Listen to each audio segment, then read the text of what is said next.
नमस्कार दोस्तों, सुन लो यूपीएससी में आपका स्वागत है। नमस्कार।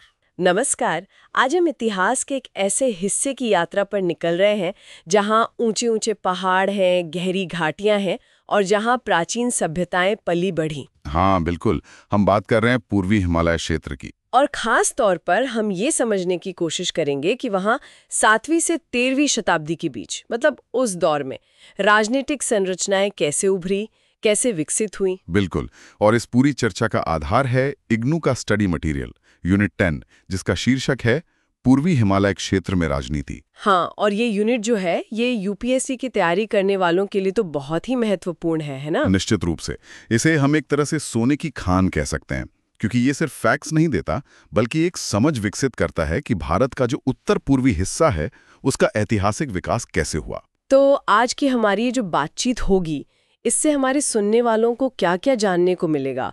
मतलब क्या उम्मीद कर सकते हैं वो? देखिए, इस चर्चा से न सिर्फ पूर्वी हिमालय के उस दौर के राज्यों जैसे कामरूप या फिर चूतिया, डवाक, इनके बारे में जानकारी मिलेगी, हाँ, बल्कि ये भी समझने में मदद मिलेगी कि ये राज्य आखिर बने कैसे, इनकी भौगोलिक सीमाएं क्या थीं, उस समय का समाज कैसा था, राजनीति की बारीकियां क्या थीं। अच्छा, तो ये सिर्फ इतिहास के कुछ पन्ने पलटना नहीं है, ये असल में एक समझ बनाने की कोशिश है कि भारत का ये महत्वपूर्ण हिस्सा कैसे विकसित हुआ, कैसे बना। सही कहा। तो मतलब हम इत्मीनान से इस यूनिट के हर पहलू को, हर तथ्य को, हर वंश को विस्तार से समझने वाले हैं। कोई जल्दबाजी नहीं करेंगे, पूरा विश्लेषण होगा। जी हाँ, बिल्कुल। हमारा लक्ष्य यही है कि इसे पूरी गहराई से समझा जाए। चलिए, तो फिर शुरुआत करते हैं यूनिट के पहले हिस्से से, यानी 10.0 उद्देश्य, ऑब्जेक्टिव्स। कोई भी यूनिट शुरू करने से पहले ये जानना जरूरी होता है कि इसे पढ़कर हमें मिलेगा क्या। बिल्कुल सही। तो ये यूनिट साफ तौर पर बताती है कि इसे पूरा करने के बाद श्रोता क्या-क्या जान पाएंगे। जैसे कि पहला, पूर्वी हिमालय की ऐतिहासिक भूगोल को समझना। मतलब उस समय ये क्षेत्र भौगोलिक रूप से कैसा था, कौन-कौन से इलाके इसमें शामिल थे। ठीक है। दूसरा, 7वीं से 13वीं शताब्दी के दौरान इस क्षेत्र में कौन-कौन से महत्वपूर्ण राज्य उभरे, उनके शासक कौन थे। हाँ, ये तो जानना ही है। और तीसरा, और शायद सबसे महत्वपूर्ण, कि इन राज्यों या राजनीतिक इकाइयों के उदय के पीछे कारण क्या थे, वो कौन सी परिस्थितियां थी जिन्होंने इनके बनने में मदद की। अच्छा, तो ये 3 मुख्य उद्देश्य हैं इस यूनिट के: भूगोल, राज्य और शासक, और उनके उदय के कारण। जी ठीक है। अब आते हैं अगले सेक्शन पर। 10.1 परिचय, इंट्रोडक्शन। हिमालय का नाम सुनते एक अलग सी भावना आती है ना? हाँ बिल्कुल।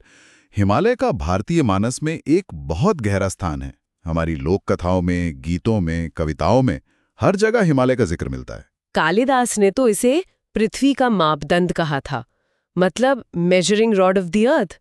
कितनी बड़ी बात है। हाँ, ये दिखाता है कि प्राचीन काल से ही हिमालय को कितना विशाल और महत्वपूर्ण माना जाता था। हिमालय शब्द का अर्थ भी यही है, हिम यानी बर्फ और आलय यानी घर, बर्फ का घर। सही। भौगोलिक रूप से देखें तो ये एक बहुत विशाल पर्वत श्रृंखला है। पश्चिम में अफगानिस्तान से लेकर पूर्व में अरुणाचल प्रदेश तक फैली हुई है, लगभग 3000 किलोमीटर लंबी। बाप रे, 3000 किलोमीटर। जी हाँ। और भारत में देखें तो जम्मू कश्मीर, हिमाचल प्रदेश, उत्तराखंड के कई जिले, सिक्किम, अरुणाचल प्रदेश और पश्चिम बंगाल के दार्जिलिंग हिल्स, ये सब हिमालय क्षेत्र में आते हैं। अध्ययन की सुविधा के लिए भूगोलवेत्ता इसे 3 मुख्य क्षेत्रों में बांटते हैं: पश्चिमी हिमालय, मध्य हिमालय और पूर्वी हिमालय। और हमारा फोकस इस यूनिट में पूर्वी हिमालय पर है। बिल्कुल, इस यूनिट का दायरा पूर्वी हिमालय है। तो अब थोड़ा और स्पष्ट करते हैं। 10.2 क्षेत्र निर्धारण, सिचुएटिंग द रीजन।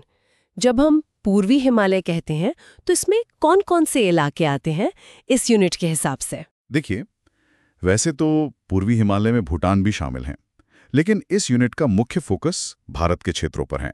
तो इसमें सिक्किम, अरुणाचल प्रदेश और उत्तरी बंगाल के दार्जिलिंग हिल्स शामिल हैं।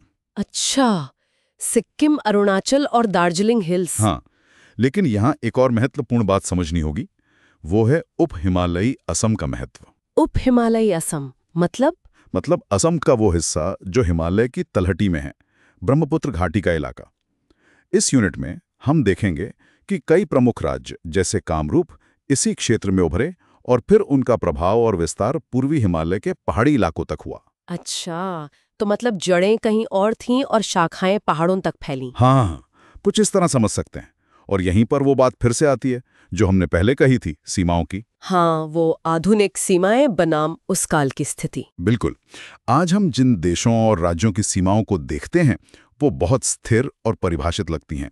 ये जो राष्ट्र राज्य या नेशन स्टेट का कॉन्सेप्ट है, जिसकी पक्की सीमाएं होती हैं, ये आधुनिक विचार है। हाँ, आपने बताया था 1648 की वेस्टफेलिया की शांति के बाद ये यूरोप में ज्यादा मजबूत हुआ। जी, उस संधि ने यूरोप में राज्यों की संप्रभुता और उनकी निश्चित सीमाओं के विचार को स्थापित किया। लेकिन हम बात कर रहे हैं 7वीं से 13वीं शताब्दी की। उस समय सीमाएं इतनी पक्की नहीं थीं, वो बदलती रहती थीं, जिसे हम तरल सीमाएं, फ्लूइड बाउंड्रीज कह सकते हैं। ज्ञानेश कुदेसिया जैसे विद्वान बताते हैं कि भारत में जो राज्यों की आज की संरचना है, उस पर ब्रिटिश शासन का और बाद में रियासतों के एकीकरण का बहुत गहरा प्रभाव है। इसके कुछ उदाहरण भी दिए हैं शायद यूनिट में। हाँ, बिल्कुल। जैसे सिक्किम का उदाहरण लें। सिक्किम 1975 में भारत का हिस्सा बना। उससे पहले वो एक अलग राज्य था, और इतिहास में देखें तो उसके क्षेत्रीय दावे और नुकसान भी हुए हैं। कुछ इलाके नेपाल ने ले लिए, कुछ भूटान ने, कुछ ब्रिटिश भारत में चले गए। अच्छा, और अरुणाचल का? अरुणाचल का सफर भी दिलचस्प है। पहले ये NEFA यानी नॉर्थ ईस्ट फ्रंटियर एजेंसी था। 1972 में केंद्र शासित प्रदेश बना और फिर 1987 में इसे पूर्ण राज्य का दर्जा मिला। और दार्जिलिंग हिल्स? दार्जिलिंग का इलाका पश्चिम बंगाल का हिस्सा बन गया। तो कहने का मतलब यह है कि आज की जो राजनीतिक और प्रशासनिक सीमाएं हैं, उनको देखकर 7वीं से 13वीं सदी की राजनीति को समझना बहुत मुश्किल है, बल्कि भ्रामक भी हो सकता है। हाँ, क्योंकि उस समय के राज्य तो इन आधुनिक सीमाओं के आर पार फैले हुए थे। एकदम सही। कामरूप राज्य का विस्तार आज के असम के साथ साथ शायद बंगाल और बांग्लादेश के कुछ हिस्सों तक भी रहा होगा। इसलिए हमें उस काल के राज्यों को उनकी अपनी परिस्थितियों और उस समय की भौगोलिक राजनीतिक सच्चाइयों के संदर्भ में देखना होगा, ना कि आज के नक्शे पर रखकर। ये बहुत जरूरी पॉइंट है। मतलब हमें अपना नजरिया बदलना होगा इतिहास को समझने के लिए। बिल्कुल। चलिए अब आगे बढ़ते हैं सेक्शन 10.3 पर, मुखिया तंत्र और राज्य, चीफ्डम्स एंड किंगडम्स। यहाँ ये बताया गया है कि पूर्वी हिमालय में उस दौर में यानी 7वीं से 13वीं सदी में स्थिति कैसी थी। क्या हर जगह बड़े बड़े राज्य बन गए थे? नहीं, ऐसा बिल्कुल नहीं था। जैसा हमने पहले भी इशारा किया, इस क्षेत्र में खासकर पहाड़ी इलाकों में 7वीं से 13वीं सदी के दौरान ज्यादातर जो राजनीतिक इकाइयां थीं, वो पूर्व राज्य मुखिया तंत्र, प्री स्टेट चीफ्डम्स के स्तर पर थी। मुखिया तंत्र, ये शब्द थोड़ा और समझाएंगे, मतलब ये राज्य से कैसे अलग है? हाँ, देखिए, समाज विज्ञान में राजनीतिक विकास के अलग अलग चरण माने जाते हैं।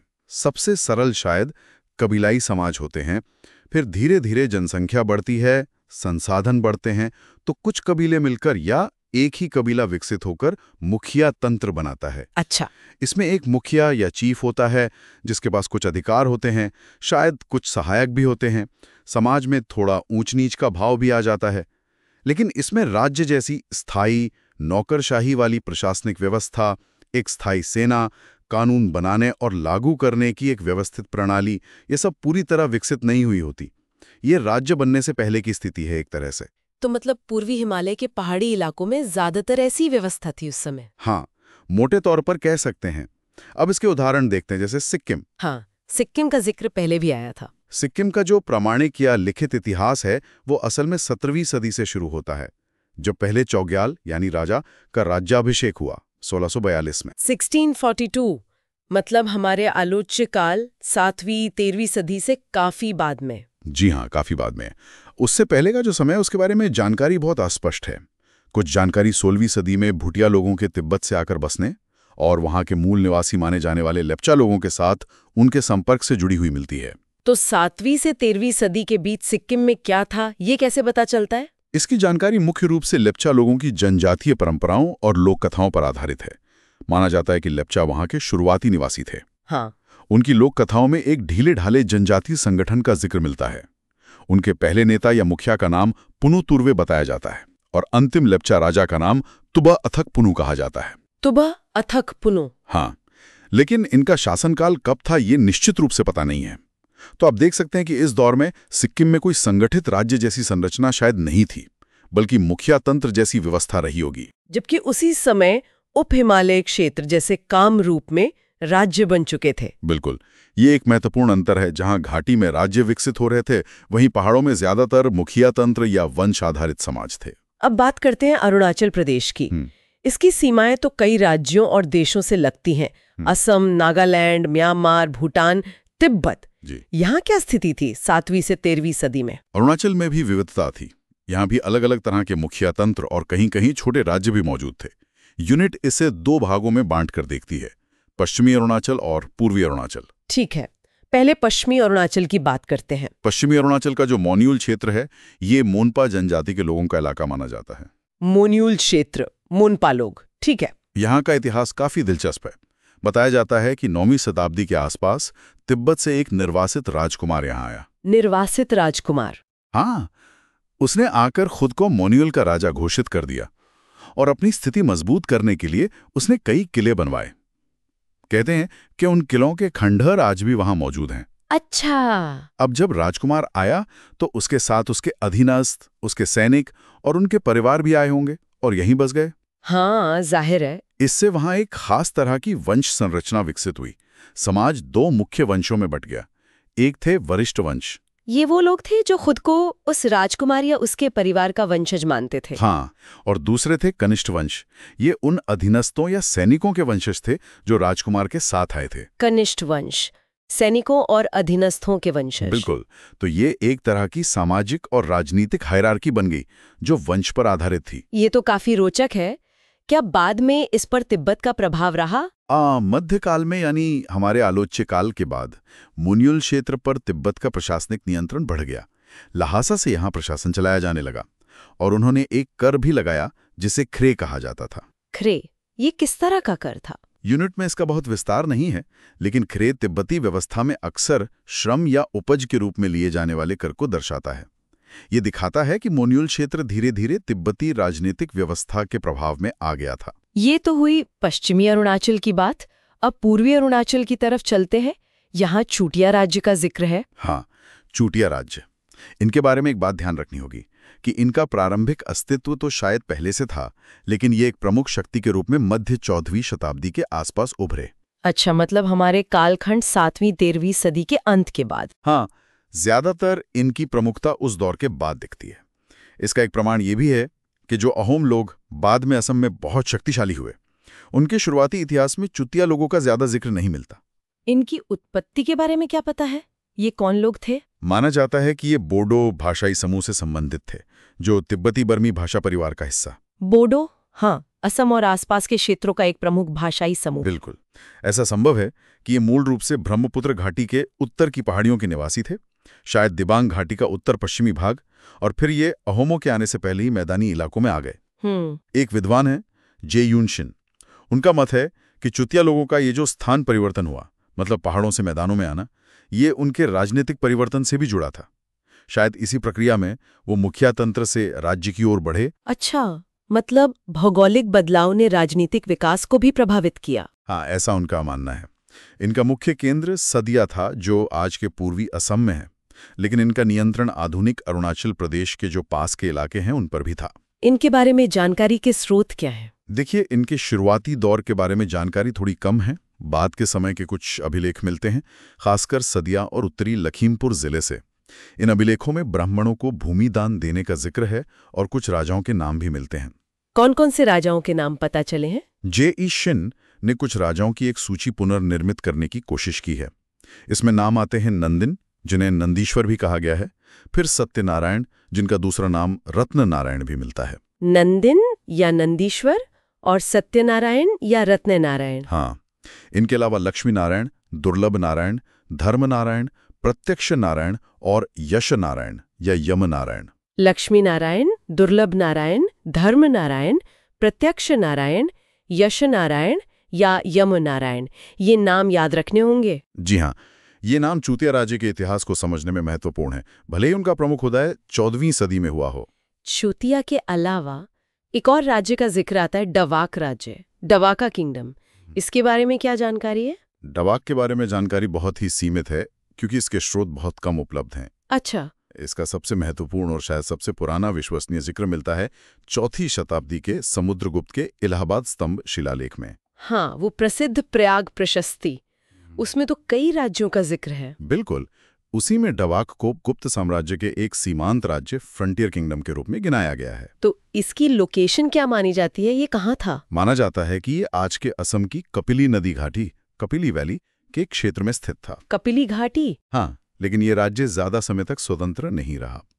ऐसा अनुमान लगाया जाता है कि ये संभवतः 5वीं शताब्दी के मध्य में कामरूप के राजा कल्याण वर्मन के शासनकाल के दौरान कामरूप राज्य में विलीन हो गया। अच्छा, तो मतलब कल्याण वर्मन ने इसे जीत लिया होगा। हाँ, संभावना यही है कि कल्याण वर्मन शासनकाल लगभग 420 से 440 सीई ने डवाक को अपने राज्य में मिला लिया था। इसके बाद डवाक का अलग से कोई खास जिक्र नहीं मिलता। तो ये एक अल्पकालिक राज्य रहा जो बाद में कामरूप का हिस्सा बन गया। जी बिल्कुल। चलिए, अब आते हैं उस दौर के सबसे बड़े और सबसे महत्वपूर्ण राज्य पर, जिसकी चर्चा बार बार आ रही है, कामरूप राज्य। हाँ, कामरूप निसंदेह इस पूरे क्षेत्र का 7वीं से 13वीं सदी, बल्कि उससे भी पहले लगभग 4थी सदी से 12वीं सदी तक का सबसे प्रभावशाली और जिसके बारे में हमें सबसे ज्यादा जानकारी है वो राज्य था। इसके बारे में जानकारी ज्यादा क्यों है, मतलब स्रोत ज्यादा है? हाँ, कामरूप के बारे में हमें साहित्यिक स्रोतों जैसे पुराण, तंत्र, महाकाव्य से भी जानकारी मिलती है और अभिलेखीय साक्ष्यों जैसे ताम्रपत्र अनुदान से भी। ये दोनों तरह के स्रोत मिलकर इसके इतिहास की एक बेहतर तस्वीर पेश करते हैं। इसकी सीमाएं क्या थीं? क्या ये हमेशा एक जैसी रहीं? नहीं, कामरूप की सीमाएं समय के साथ बदलती रहीं। जैसे हमने डवाक के बारे में देखा, ये कभी छोटा था, कभी इसका विस्तार हुआ। गुप्त काल में, जैसा कि इलाहाबाद शिलालेख बताता है, ये गुप्त साम्राज्य का एक सहायक या सीमांत राज्य था। सबसे पुराना संदर्भ कहाँ मिलता है कामरूप का? देखिए, कामरूप नाम का स्पष्ट उल्लेख तो बात का है, लेकिन इस क्षेत्र का, जिसे प्राचीन काल में प्राग ज्योतिष कहा जाता था, उसका उल्लेख कौटिल्य के अर्थशास्त्र में भी मिलता है। अर्थशास्त्र में? 4ठी सदी ईसा पूर्व? हाँ, अर्थशास्त्र में यहाँ के कुछ उत्पादों का जिक्र है। बाद में भट्ट स्वामी ने जो अर्थशास्त्र पर टीका लिखी, उसमें उन्होंने इन उत्पादों को कामरूप से जोड़ा। तो ये बहुत प्राचीन संदर्भ है। और प्राग ज्योतिष, ये कामरूप का ही पुराना नाम था? हाँ, महाकाव्यों जैसे रामायण और महाभारत में इस क्षेत्र को प्रागज्योतिष कहा गया है। रामायण में इसकी स्थिति वराह पर्वत पर समुद्र के पास बताई गई है। महाभारत में यहाँ के राजा भगदत्त का जिक्र आता है, जो कुरुक्षेत्र युद्ध में कौरवों की तरफ से लड़े थे। उन्हें शैलाल्य यानी पहाड़ों में रहने वाला, पर्वताधिपति यानी पहाड़ों का स्वामी और पूर्व सागर वासी यानी पूर्वी समुद्र का निवासी कहा गया है। पूर्व सागरवासी? लेकिन असम तो समुद्र के किनारे नहीं है। हाँ, ये एक दिलचस्प बिंदु है।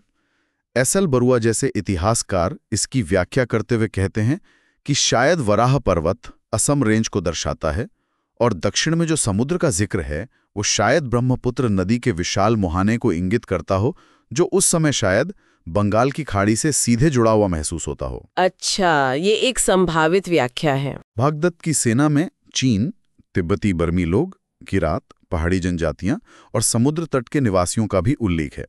इन विवरणों के आधार पर कुछ विद्वान अनुमान लगाते हैं कि प्रागज्योतिष या कामरूप का संभावित विस्तार उस समय काफी बड़ा रहा होगा।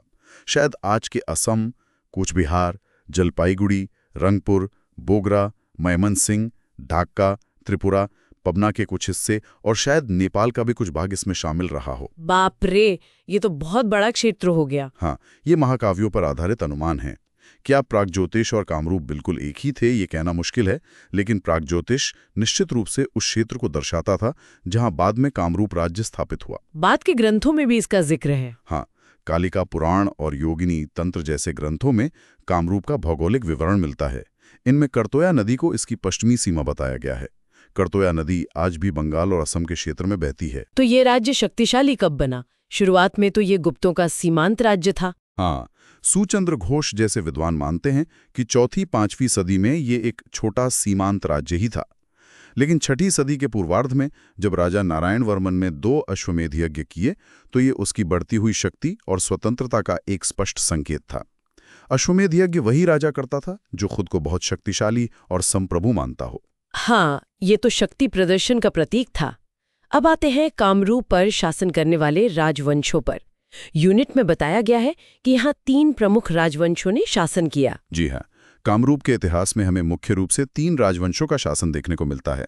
पहला वर्मन वंश या वर्मन डायनेस्टी, जिन्होंने लगभग 4वीं सदी से 7वीं सदी तक शासन किया। वर्मन वंश 4 से 7वां शतक। दूसरा सालस्तंभ वंश या सालस्तंभ डायनेस्टी, जिन्होंने लगभग 7वीं सदी से 10वीं सदी तक शासन किया। सालस्तंभ वंश 7वां से 10वां शतक। और तीसरा पाल वंश या पाला डायनेस्टी, जिन्होंने लगभग 10वीं सदी से 12वीं सदी तक शासन किया। और पाल, इन्हें याद रखना है। बिल्कुल, वर्मन, सालस्तंभ और पाल। चलिए पहले वर्मन वंश की बात करते हैं। इसके संस्थापक कौन थे? वर्मन वंश का संस्थापक पुष्यवर्मन को माना जाता है। इसका उल्लेख बाद के राजा भास्कर वर्मन के दूबी ताम्रपत्र अनुदान में मिलता है। पुष्यवर्मन? हाँ, और यहीं पर वो नरक वाली बात आती है। इस अभिलेख में पुष्यवर्मन को पौराणिक असुर राजा नरक का वंशज बताया गया है। और सिर्फ पुष्यवर्मन ही नहीं, कामरूप के तीनों राजवंश खुद को नरक से ही जोड़ते थे। ये नरक मिथक की क्या अहमियत है? मतलब क्यों सभी वंश खुद को एक असुर राजा से जोड़ रहे थे? ये एक बहुत ही महत्वपूर्ण सवाल है। इतिहासकार बीडी चट्टोपाध्याय का मानना है कि ये राजशाही के उदय की प्रक्रिया से जुड़ा है। जैसे जैसे इस क्षेत्र में राज्य व्यवस्था मजबूत हो रही थी, शासक अपनी वैधता बढ़ाने के लिए स्थानीय मिथकों और परंपराओं का इस्तेमाल कर रहे थे। नर्क, जो शायद पहले एक स्थानीय देवता या नायक रहा हो, उसे एक आदर्श शासक और राजवंश के पूर्वज के रूप में रूपांतरित कर दिया गया। इससे शासकों को स्थानीय लोगों से जुड़ने और अपनी सत्ता को एक प्राचीन और प्रतिष्ठित पहचान दिलाने में मदद मिली। अच्छा, तो ये एक तरह से लेजिटिमेसी बनाने का तरीका था। बिल्कुल, एक राजनीतिक औजार था ये। अब वर्मन वंश के अभिलेखों की बात करें तो ज्यादातर पश्चिमी असम में पाए गए हैं। इसका एक अपवाद है राजा भूतिवर्मन का बरगंगा शिलालेख, जो 6वीं सदी का है और नौगांव जिले मध्य असम में मिला है। ये शायद उनके बढ़ते प्रभाव को दिखाता है। इस वंश के प्रमुख राजा कौन-कौन थे? क्या कोई क्रम पता है? हाँ, अभिलेखों से एक उत्तराधिकार क्रम पता चलता है। पुष्यवर्मन के बाद समुद्रवर्मन, फिर बलवर्मन, कल्याणवर्मन, गणपतिवर्मन, महेंद्रवर्मन। रुकिए एक बार फिर से। पुष्यवर्मन, पुष्यवर्मन, फिर समुद्रवर्मन, बलवर्मन, कल्याणवर्मन। थोड़ा रुककर माफ कीजिएगा, गणपतिवर्मन का नाम शायद सूची में नहीं है। महेंद्रवर्मन है कल्याणवर्मन के बाद। अच्छा, पुष्यवर्मन, समुद्रवर्मन, बलवर्मन, कल्याणवर्मन, महेंद्रवर्मन। ठीक है। महेंद्रवर्मन के बाद नारायणवर्मन, जिन्होंने अश्वमेध यज्ञ किया। फिर भूतिवर्मन, जिन्हें महाभूतिवर्मन भी कहा गया। चंद्रमुखवर्मन, स्थितवर्मन, सास्थिवर्मन, सुस्थितवर्मन, सुप्रतिष्ठित वर्मन और फिर भास्करवर्मन। भास्करवर्मन, ये नाम सुना हुआ लगता है। हाँ, भास्करवर्मन इस वंश के सबसे प्रसिद्ध और अंतिम महत्वपूर्ण राजा थे। उनका शासनकाल लगभग 600-650 सीई काफी उल्लेखनीय रहा। उन्होंने कन्नौज के राजा हर्षवर्धन से मैत्रीपूर्ण संबंध स्थापित किए थे।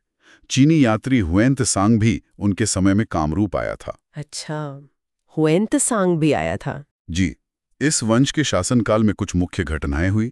जैसे हमने पहले बात की, कल्याणवर्मन के समय ड्वाक का विलय हुआ। क्षेत्रीय विस्तार की बात करें तो सुचंद्रा घोष का मानना है कि इस वंश के दौरान बहुत ज्यादा स्थायी क्षेत्रीय विस्तार नहीं हुआ। हालांकि भूतिवर्मन और भास्करवर्मन ने कुछ समय के लिए श्रीहट यानी सिलहट और कर्णसुवर्ण यानी बंगाल पर संक्षिप्त नियंत्रण जरूर हासिल किया था। तो ये था वर्मन वंश, पुष्यवर्मन से भास्करवर्मन तक। भास्करवर्मन के बाद कौन आया? यहीं से सालस्तंभ वंश की शुरुआत होती है। हाँ, ऐसा माना जाता है कि भास्करवर्मन की मृत्यु निसंतान हुई थी। उनके बाद सालस्तंभ नाम के एक व्यक्ति ने सिंहासन पर अधिकार कर लिया और यहीं से सालस्तंभ वंश लगभग 650, 675, 995 सीई की शुरुआत हुई।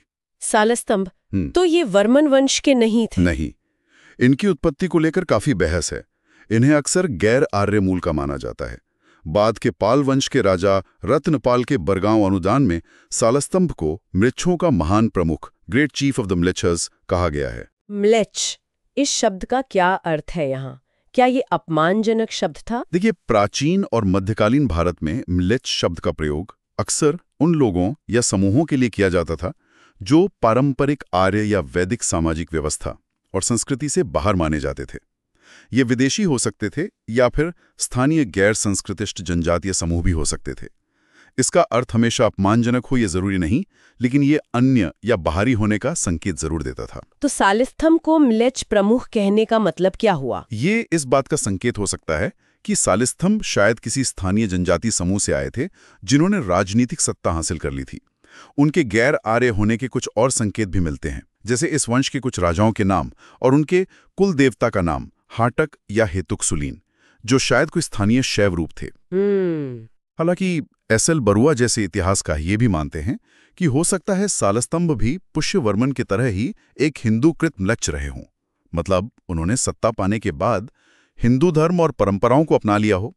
इस वंश ने राजधानी भी बदली थी। हाँ, ये एक महत्वपूर्ण बदलाव था। वर्मन वंश की राजधानी प्राग ज्योतिषपुर, आधुनिक गुवाहाटी के पास पश्चिमी असम में थी। सालस्तंभ वंश के शासकों ने राजधानी को पूर्व की ओर स्थानांतरित किया, वर्तमान तेजपुर के पास। इस नई राजधानी का नाम हाटकेश्वर या हरुपेश्वर रखा गया, जो शायद उनके कुलदेवता हाटक सुलील के नाम पर था। अच्छा, इस वंश में कितने राजा हुए? कोई प्रमुख नाम? सालस्तंभ के बाद इस वंश में लगभग 20 राजाओं ने शासन किया और अंतिम राजा त्यागसिंह माने जाते हैं।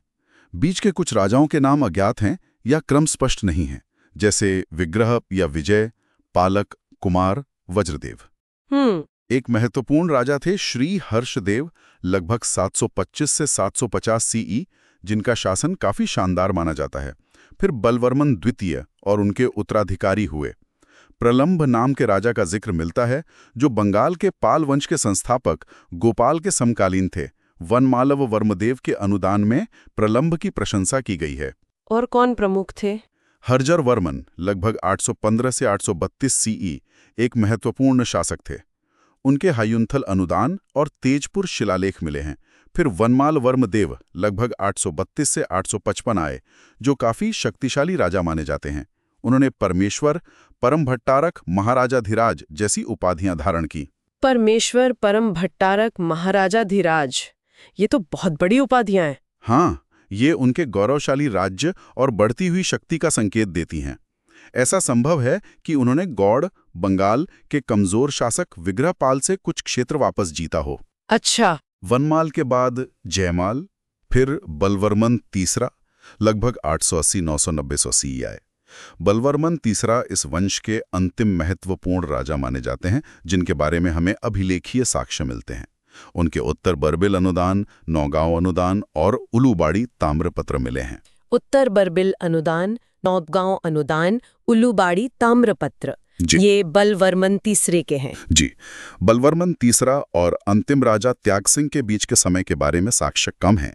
ऐसा लगता है कि त्यागसिंह निसंतान मरे, जिससे इस वंश का अंत हो गया। तो ये था सालस्तंभ वंश, म्लेच्छ मूल से शुरू होकर बलवर्मन तीसरे और त्यागसिंह तक। सालस्तंभ वंश के बाद फिर पाल वंश का शासन आया। ये पाल वंश बंगाल के पाल वंश से अलग था। हाँ, ये कामरूप का अपना स्थानीय पाल वंश था। हालांकि नाम एक जैसा होने से कभी-कभी भ्रम हो जाता है। इनका शासनकाल लगभग 10वीं सदी के अंत 900 या 985-990 सीई से 12वीं सदी के मध्य लगभग 1138 सीई तक माना जाता है। इसके संस्थापक कौन थे? इस वंश के संस्थापक ब्रह्मपाल थे। कहानी यह है कि जब सालस्तंभ वंश के अंतिम राजा त्यागसिंह निसंतान मर गए, तो राज्य के अधिकारियों या प्रमुख लोगों ने मिलकर ब्रह्मपाल को अपना राजा चुना। इसका जिक्र रत्नपाल के बरगांव अनुदान में मिलता है। अच्छा, मतलब इन्हें चुना गया था, ये शाही परिवार से नहीं थे। हाँ, ऐसा प्रतीत होता है कि इन्हें चुना गया था। इन्होंने पाल उपाधि तो अपनाई, लेकिन दिलचस्प बात यह है कि इन्होंने भी अपना वंश नरक से ही जोड़ा। वही वैधता प्राप्त करने की कोशिश। हाँ, वो नरक मिथक यहाँ भी जारी रहा। बिल्कुल। ब्रह्मपाल ने ज्यादा समय शासन नहीं किया और अपने पुत्र रत्नपाल के पक्ष में सिंहासन छोड़ दिया। रत्नपाल, इनका शासन कैसा रहा? रत्नपाल लगभग 920-960 सीई या 1000-1030 सीई, तिथियों में मतभेद है, ने काफी लंबा शासन किया, लगभग 30 साल। वो काफी महत्वाकांक्षी राजा थे। उनके बरगांव अनुदान में उनकी राजधानी दुर्जय के किलेबंदी का बड़ा रोचक वर्णन मिलता है। दुर्जय, ये वही हरुपेश्वर थी या नई राजधानी? शायद ये हरुपेश्वर का ही नया या पुनर्निर्मित नाम था। अनुदान में कहा गया है कि इस शहर की किलेबंदी इतनी मजबूत थी कि इसने दूर दूर के शासकों गुर्जर प्रतिहार, गौड़, बंगाल के पाल, केरल और दक्कन के शासकों तक को चिंता में डाल दिया था। क्या बात है, मतलब कामरूप की शक्ति इतनी बढ़ गई थी। हाँ, ये वर्णन कामरूप की बढ़ती शक्ति और उस समय के शासकों की एक दूसरे के प्रति जागरूकता का प्रमाण है। रत्नपाल ने भी परमेश्वर, परम भट्टारक, महाराजा धीराज जैसी उपाधियां धारण की। रत्नपाल के बाद कौन आया? रत्नपाल के बाद उनके पोते इंद्रपाल लगभग 1030-1055 सी राजा बने। उन्होंने वंग, पूर्वी बंगाल के शासक कल्याणचंद्र, जो श्रीचंद्र के पुत्र थे, को हराया था। इसका जिक्र उनके गचतल अनुदान में मिलता है। गचतल अनुदान इंद्रपाल का? जी। और उन्होंने क्या किया? इंद्रपाल ने राष्ट्रकूटों के साथ वैवाहिक संबंध भी स्थापित किए थे। उनकी मां का नाम राज्य देवी था, जो राष्ट्रकूट राजकुमारी थी। उन्होंने पुंड्रवर्धन उत्तरी बंगाल पर भी अधिकार कर लिया था, जैसा कि उनके ग्वाकुची अनुदान से पता चलता है। पुंड्रवर्धन पर अधिकार मतलब बंगाल में विस्तार। जी। इंद्रपाल के बाद उनके पुत्र गोपाल लगभग 1055 to 1075 सीई राजा बने, जिनकी मां राष्ट्रकूट राजकुमारी राज्य देवी थी। गोपाल के बाद? गोपाल के पुत्र हर्षपाल लगभग 1075 to 1090 सीई आए। वो विद्वान तो थे, लेकिन तुलनात्मक रूप से शायद थोड़े कमजोर शासक रहे। और फिर हर्षपाल के पुत्र धर्मपाल लगभग 1090 to 1115 सीई इस वंश के अंतिम महत्वपूर्ण और यशस्वी शासक माने जाते हैं। उन्होंने राज्य की खोई हुई प्रतिष्ठा को फिर से पाने का प्रयास किया। उन्होंने कुछ विजय भी प्राप्त की, शायद उत्तरी बंगाल और समुद्र की ओर। अच्छा। धर्मपाल ने ब्राह्मणों को भूमि अनुदान देना जारी रखा।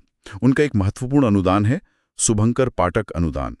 उन्होंने राजधानी को कामरूप नगर में स्थानांतरित किया, जो शायद उत्तरी गुवाहाटी में था। शुभंकर पाटक अनुदान धर्मपाल का, और राजधानी कामरूप नगर।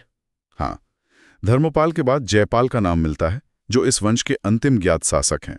उनके बाद कामरूप राज्य का पतन हो गया और वो छोटे छोटे राज्यों में बंट गया। तो ये था पाल वंश का इतिहास, ब्रह्मपाल से शुरू होकर रत्नपाल, इंद्रपाल और अंत में धर्मपाल और जयपाल तक। जी हाँ। तो हमने पूर्वी हिमालय के विभिन्न क्षेत्रों सिक्किम, अरुणाचल, मोन्यूल, चुतिया और फिर डवाक और सबसे महत्वपूर्ण कामरूप राज्य और उसके तीनों राजवंशों वर्मन, सालस्तंभ, पाल की विस्तृत चर्चा की। अब अगर हम इस पूरी चर्चा का सार निकालना चाहें तो सेक्शन 10.4 सारांश समरी में क्या मुख्य बातें बताई गई हैं? देखिए, यूनिट का सारांश कुछ बहुत महत्वपूर्ण बिंदुओं को रेखांकित करता है।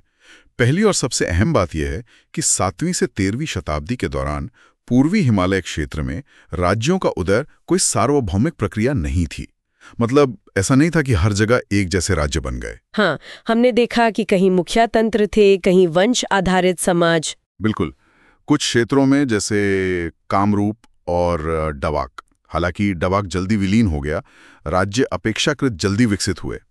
लेकिन कई अन्य क्षेत्रों में, खासकर पहाड़ी इलाकों में, इस अवधि में मुख्य रूप से मुखिया तंत्र या वंश आधारित राजनीतिक संरचनाएं ही मौजूद थीं। दूसरी मुख्य बात क्या है? दूसरी बात यह कि जो प्रमुख राज्य इस क्षेत्र में उभरे वो ज्यादातर उप हिमालयी क्षेत्र यानी ब्रह्मपुत्र घाटी और आसपास के मैदानी इलाकों में केंद्रित थे, और फिर उनका प्रभाव या विस्तार पूर्वी हिमालय के पहाड़ी क्षेत्रों तक हुआ, जैसे कामरूप, डवाक और बाद में चुतिया। हाँ बिल्कुल। चुतिया हालांकि बाद में ज्यादा प्रमुख हुआ, जैसा हमने चर्चा की। तो शक्ति का केंद्र ज्यादातर घाटी में था। और तीसरी महत्वपूर्ण बात? तीसरी बात राज्य निर्माण की प्रक्रिया से जुड़ी है। हमने देखा कि ब्राह्मणों को भूमि अनुदान देना, लैंड ग्रांट्स टू ब्राह्मणास, एक आम चलन था, खासकर कामरूप में। यह अनुदान से धार्मिक कार्य नहीं थे, बल्कि इनके राजनीतिक मायने भी थे। राजनीतिक मायने कैसे? देखिए, जब राजा ब्राह्मणों को भूमि दान में देता था, तो वो ब्राह्मण उस इलाके में जाकर बसते थे, खेती करवाते थे, संस्कृत विद्या और पौराणिक कथाओं का प्रसार करते थे। इससे उस क्षेत्र का राज्य के साथ एकीकरण होता था। साथ ही ये ब्राह्मण राजा की सत्ता को धार्मिक और सामाजिक वैधता प्रदान करते थे। तो ये एक तरह की द्विपक्षीय प्रक्रिया थी, जिससे राजनीतिक संरचनाओं को फलने फूलने और शासकों को अपनी स्थिति मजबूत करने में मदद मिली। अच्छा, ये भूमि अनुदान वाला पॉइंट बहुत महत्वपूर्ण है। जी हाँ, और इसी से जुड़ा है चौथा पॉइंट, नरक मिथक का प्रयोग। हाँ, कि कैसे तीनों राजवंशों ने खुद को नरक का वंशज बताया। बिल्कुल। ये अपनी वंशावली को एक प्राचीन और प्रतिष्ठित, भले ही असुर, पूर्वज से जोड़कर अपनी शुद्ध या कहें कि शाही वंश परंपरा स्थापित करने का प्रयास था। ये भी राजशाही के उदय और उसकी वैधता स्थापित करने की प्रक्रिया का ही हिस्सा था। तो ये 4 मुख्य बातें हैं: विविधता, राज्य बनाम मुख्यातंत्र, केंद्र घाटी में, भूमि अनुदान की भूमिका और नरक मिथक का प्रयोग। जी, ये इस यूनिट के मुख्य निष्कर्ष हैं। ठीक है, अब यूनिट में आगे शब्दावली दी गई है 10.5। इसमें कुछ खास शब्दों के अर्थ बताए गए हैं। क्या हम उन पर एक नजर डाल सकते हैं? हाँ, बिल्कुल। शब्दावली में कुछ महत्वपूर्ण शब्द हैं जिन्हें समझना जरूरी है। पहला है लेप्चा। हाँ, इनका जिक्र सिक्किम के संदर्भ में आया था। जी, लेप्चा सिक्किम के मूल निवासी माने जाते हैं। ये एक जनजातीय समूह है जिनकी अपनी अलग भाषा और संस्कृति है। ठीक है, अगला शब्द है मोन्यूल। मोन्यूल पश्चिमी अरुणाचल प्रदेश का एक क्षेत्र है जो पारंपरिक रूप से मोनपा जनजाति का निवास स्थान है। यहीं पर 9वीं सदी में तिब्बती राजकुमार ने आकर शासन स्थापित किया था। मोन्यूल मोनपा लोगों का क्षेत्र। अगला है वंश। कभी राजनीतिक इकाई होती है। हमने मोन्यूल में वरिष्ठ और कनिष्ठ वंशों की बात की थी। हाँ, क्लैन। ठीक है, फिर है कामरूप। कामरूप प्राचीन और मध्यकालीन असम का एक महत्वपूर्ण राज्य था जिसने लगभग 4वीं से 12वीं शताब्दी तक इस क्षेत्र पर शासन किया। प्रागज्योतिष भी इसी क्षेत्र का एक प्राचीन नाम है। और आखिरी शब्द है म्लेच। हाँ, म्लेच। जैसा हमने पहले चर्चा की, ये प्राचीन और मध्यकालीन भारतीय ग्रंथों में इस्तेमाल होने वाला एक शब्द है जो आमतौर पर उन लोगों के लिए प्रयुक्त होता था जो वैदिक या ब्राह्मणवादी सामाजिक सांस्कृतिक व्यवस्था से बाहर माने जाते थे। ये विदेशी हो सकते थे या स्थानीय गैर आर्य समूह। सालस्तम वंश के संस्थापक को म्लेच्छों का प्रमुख कहा गया था। ठीक है, तो ये कुछ महत्वपूर्ण शब्द थे: लिप्चा, मोन्यूल वंश, कामरूप, म्लेच्छ। शब्दावली के बाद यूनिट में अभ्यास दिए गए हैं 10.6। जाहिर है हम यहाँ अभ्यास हल तो नहीं करेंगे, लेकिन ये जानना अच्छा रहेगा कि यूनिट पढ़ने वालों से किस तरह के सवालों पर सोचने या लिखने की अपेक्षा की जाती है। हाँ, ये अभ्यास प्रश्न एक तरह से यूनिट की समझ को परखने और उसे गहरा करने में मदद करते हैं। किस तरह के प्रश्न हैं इसमें? इसमें कुछ प्रश्न ऐसे हैं जो परिभाषा और समझ पर आधारित हैं, जैसे पूर्वी हिमालय क्षेत्र से आप क्या समझते हैं, या इस क्षेत्र के इतिहास का अध्ययन करते समय वर्तमान राजनीतिक सीमाओं से परे देखना क्यों महत्वपूर्ण है। हाँ, ये तो हमने शुरू में ही डिस्कस किया था। बिल्कुल। फिर कुछ प्रश्न राजनीतिक संरचनाओं पर केंद्रित हैं, जैसे 7वीं से 13वीं शताब्दी के दौरान पूर्वी हिमालय क्षेत्र में मौजूद विभिन्न प्रकार की राजनीतिक संरचनाओं पर प्रकाश डालें। इसमें आपको मुखिया तंत्र और राज्यों के बीच का अंतर बताना होगा, उदाहरण देने होंगे। ठीक है, और कामरूप पर भी प्रश्न होंगे। हाँ, कामरूप पर विस्तार से प्रश्न हैं, जैसे कामरूप राज्य पर शासन करने वाले विभिन्न राजवंशों की चर्चा करें या कामरूप राज्य के भौगोलिक विस्तार और समय के साथ उसमें हुए परिवर्तनों का विश्लेषण करें। एक प्रश्न शायद राज्य निर्माण की प्रक्रिया पर भी हो सकता है, जैसे कामरूप राज्य के विकास में भूमि अनुदान और पौराणिक कथाओं की क्या भूमिका थी। तो ये प्रश्न असल में पूरी यूनिट का सार ही पूछ रहे हैं, अलग अलग तरीकों से। जी हाँ, इन प्रश्नों के उत्तर लिखने का अभ्यास करने से विषय पर पकड़ मजबूत होती है। और अंत में यूनिट में संदर्भ रेफरेंसेस दिए गए हैं 10.7। जी, अगर कोई और गहराई में जाना चाहे तो किन लेखकों या किताबों को देख सकता है? हाँ, यूनिट में कुछ महत्वपूर्ण विद्वानों और उनकी रचनाओं का उल्लेख किया गया है जिन्होंने इस क्षेत्र के इतिहास पर काम किया है। कुछ नाम बताएंगे? इसमें H.K. बरपुजारी का नाम प्रमुख है, जिन्होंने असम के इतिहास पर बहुत काम किया है। न्योंजोत लाहिरी का काम भी प्रागैतिहासिक और प्रारंभिक ऐतिहासिक काल के लिए महत्वपूर्ण है। बरपुजारी, लाहिरी। जॉर्ज कुट्टूरन ने भी इस क्षेत्र पर लिखा है। सिक्किम और तिब्बती प्रभाव के संदर्भ में ए मिजुनो और टी तेनपा के काम का उल्लेख हो सकता है। और चूतिया राज्य के लिए अमिलेंदु चौधरी या जे इंशिन का काम देखा जा सकता है, जिनका जिक्र हमने पहले किया था। अच्छा, तो बरपुजारी, लाहिरी, कुट्टूरन, मिजुनु, तेनपा, चौधरी, शिन, ये कुछ नाम हैं जिन्हें आगे पढ़ने के लिए ध्यान में रखा जा सकता है। जी, ये संदर्भ सूची उन लोगों के लिए उपयोगी हैं जो इस विषय में और ज्यादा शोध करना चाहते हैं। बहुत खूब। तो हमने इग्नू की यूनिट 10 पूर्वी हिमालय क्षेत्र में राजनीति पर एक बहुत ही विस्तृत और गहन चर्चा की, हर पहलू को छूने की कोशिश की। अब समय है कि हम आज की इस बातचीत से निकले कुछ मुख्य बिंदुओं की टेकअवेज को संक्षेप में दोहरा लें। बिल्कुल। तो पहली बात जो निकल कर आती है वो ये है कि 7वीं से 13वीं सदी के पूर्वी हिमालय की राजनीतिक और भौगोलिक तस्वीर काफी जटिल और मिलीजुली थी। कोई एक समान पैटर्न नहीं था। हाँ, विविधता थी। दूसरी बात, इतिहास को समझने के लिए, खासकर प्राचीन और मध्यकालीन इतिहास को, हमें आज की राजनीतिक सीमाओं के चश्मे को उतारकर उस समय के ऐतिहासिक संदर्भ में सोचने की जरूरत है। सीमाएं तरल थीं, राज्य आज की तरह परिभाषित नहीं थे। ये बहुत जरूरी है। तीसरा पॉइंट। तीसरा, इस क्षेत्र में हमें अलग अलग तरह की राजनीतिक इकाइयां देखने को मिलती हैं। एक तरफ मोन्यूल या प्रारंभिक सिक्किम जैसे मुखिया तंत्र या वंश आधारित समाज थे, तो दूसरी तरफ कामरूप, डबाकिया या बाद में चुतिया जैसे विकसित राज्य भी थे। चौथा, कामरूप राज्य का इस क्षेत्र में विशेष महत्व था। हमने उसके 3 राजवंशों वर्मन, सालस्तंभे और पाल, उनके प्रमुख शासकों, उनके विस्तार और अंततः पतन की चर्चा की। बिल्कुल। पांचवां, राज्य निर्माण की प्रक्रिया में कुछ खास तत्वों की भूमिका महत्वपूर्ण रही, जैसे ब्राह्मणों को दिए जाने वाले भूमि अनुदान, जिन्होंने न केवल कृषि विस्तार में मदद की बल्कि शासकों को वैधता भी दिलाई, और साथ ही नरक जैसी पौराणिक कथाओं का इस्तेमाल, जिसने राजवंशों को एक प्रतिष्ठित पहचान दी। हाँ, ये दोनों पॉइंट राज्य निर्माण को समझने के लिए बहुत अहम है। और छठा बिंदु ये है कि इस इतिहास को जानने और समझने के लिए हमें विभिन्न प्रकार के स्रोतों जैसे अभिलेख, साहित्यिक ग्रंथ, यहाँ तक कि लोक परंपराएं, सबका सावधानीपूर्वक विश्लेषण करना होता है, तभी एक मुकम्मल तस्वीर बन पाती है। सही कहा। तो ये थे कुछ मुख्य बिंदु हमारी आज की चर्चा से। दोस्तों, ये जानकारी, ये विश्लेषण काफी गहरा और विस्तृत था। ईमानदारी से कहूं तो इसे पूरी तरह से आत्मसात करने के लिए मैं तो यही सलाह दूंगी कि आप इसे कम से कम एक बार और जरूर सुनें। हाँ, मैं भी यही कहूंगा। शायद नोट्स बनाना या जो अभ्यास प्रश्न हमने डिस्कस किए उन पर विचार करना भी फायदेमंद रहेगा। बिल्कुल। और इसका फायदा सिर्फ परीक्षा के लिए नहीं है।